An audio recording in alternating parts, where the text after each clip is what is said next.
The morning heat pressed down on the streets of Ouagadougou, heavy and unrelenting, when a voice sliced through the air. Deep, commanding, impossible to ignore. Start cleaning now. The words belonged to a man in a faded brown uniform, his boots covered in dust, his eyes sharp with purpose.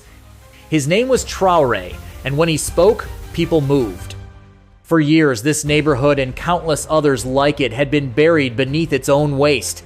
Trash clogged the gutters. Makeshift kiosks rose illegally on top of storm drains. Gray water from toilets spilled into the narrow passageways where children walked every day. In this city, even the lightest rainfall could transform a street into a river of danger. Residents remember the floods not just as inconvenience, but as near tragedies. One mother recounted the rainy season when her 6-year-old son slipped beneath the swirling brown current that surged through their alley. For minutes, he was gone, lost beneath the water and waste. When neighbors finally pulled him out, unconscious and covered in mud, she thought she had lost him forever. Her story was not unique. But on this particular morning, there was a shift. The Labal Brigade, led by Traoré, had arrived not to make speeches, not to pass blame, but to act. They carried tools, ropes, brooms, and an urgency that left no room for excuses. Their mission was clear: to restore not just clean streets, but dignity, health, and pride to a city that had learned to look away from its own decay. For decades, Ouagadougou had carried this silent burden. Plastic bags floated like restless spirits through the alleys. Tin cans rusted behind market stalls. The drains, once lifelines during storms, became stagnant pits where sewage festered under the sundae. The people adapted, stepping around the piles, holding their noses, pretending the smell of rot was normal. Indifference grew like mold, spreading from house to house. The consequences, however, could no longer be ignored. Neighborhoods lost their drainage systems beneath layers of discarded waste. Streets turned into rapids each rainy season, sweeping away possessions, kiosks, and sometimes lives. Children were the most vulnerable. Their paths to school were blocked by filth. They played beside stagnant pools, buzzing with mosquitoes. Shopkeepers complained that customers no longer lingered in front of their stalls. "Who wants to buy bread next to a heap of garbage?" one asked bitterly. This wasn't just a matter of poor infrastructure. The deeper wound was cultural. Habits formed over years, excuses passed like heirlooms. My neighbor built a kiosk over the drain, so why shouldn't I? I don't have money to build a proper toilet, so I'll let it out into the street. People knew it was wrong, but they also felt powerless. In a city where everyone copied everyone else, breaking the cycle seemed impossible. Traoré understood this intimately. He wasn't born into authority. He didn't arrive with a government title or international funding. He grew up here.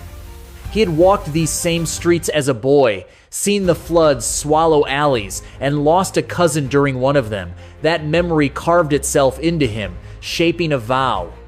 No family should suffer that pain again. When the chance came to form the Labal Brigade, Traoré brought more than organizational skills. He brought conviction. He stood out not because he shouted louder, but because he acted first. At every cleanup site, he was there before sunrise, sleeves rolled, broom in hand.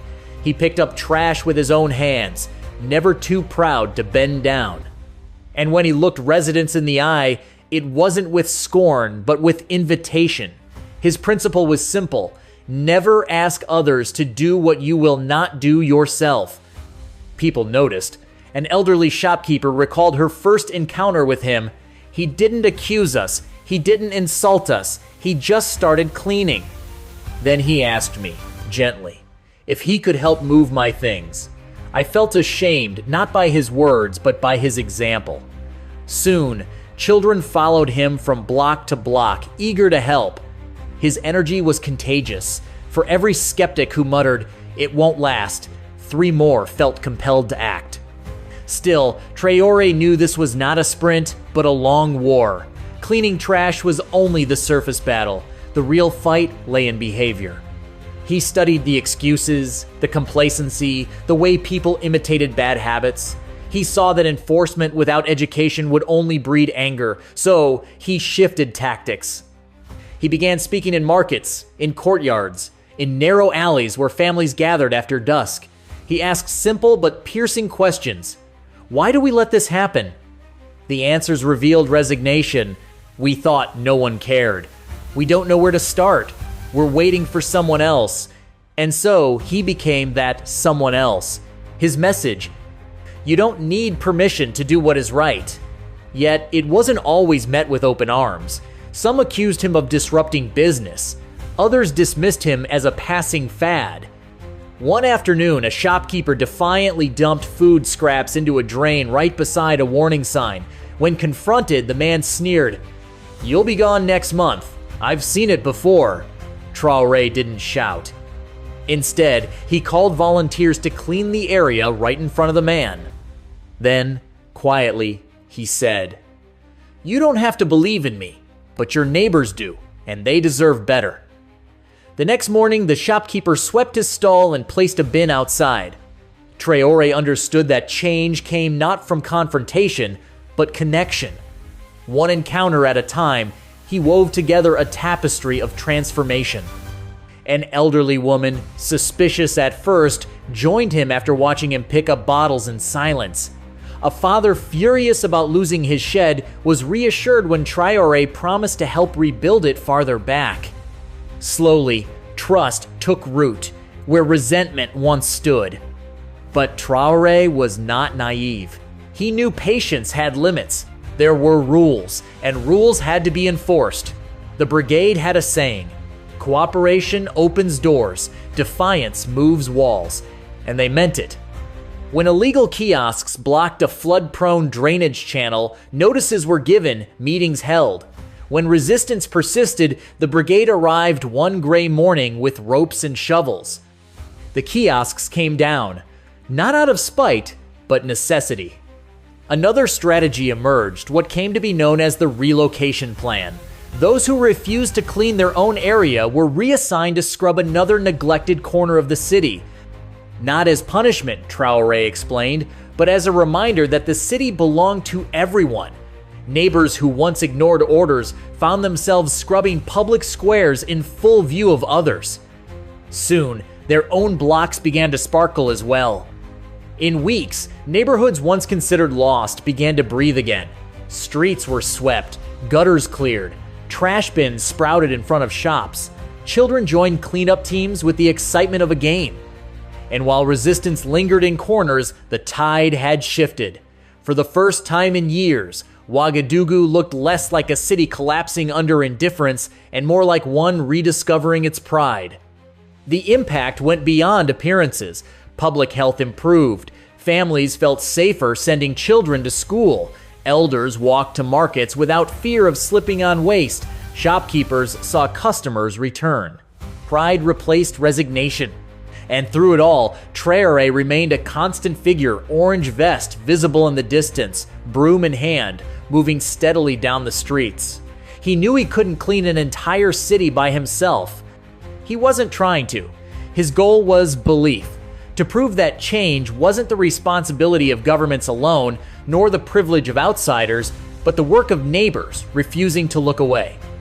At dusk, the scars of neglect still showed cracked sidewalks, rusting drains, stains of old floods, but among them were signs of renewal. Children ran down cleaner paths, vendors swept their thresholds. Families built proper systems for waste. A quiet dignity returned, one broom at a time. For Traoré, it was never about perfection. It was about possibility. He once told a young volunteer, "If you ever feel small, just pick up one piece of trash. In that moment, you're doing more for this city than most do in a lifetime." The story of Ouagadougou is not just about waste. It is about courage. It is about the power of example. And it is about one man who turned personal loss into collective purpose, showing a city that true transformation does not begin in government halls, but in alleys, markets, and courtyards where people choose to act. So if you are listening and wondering what one person can do, remember this story.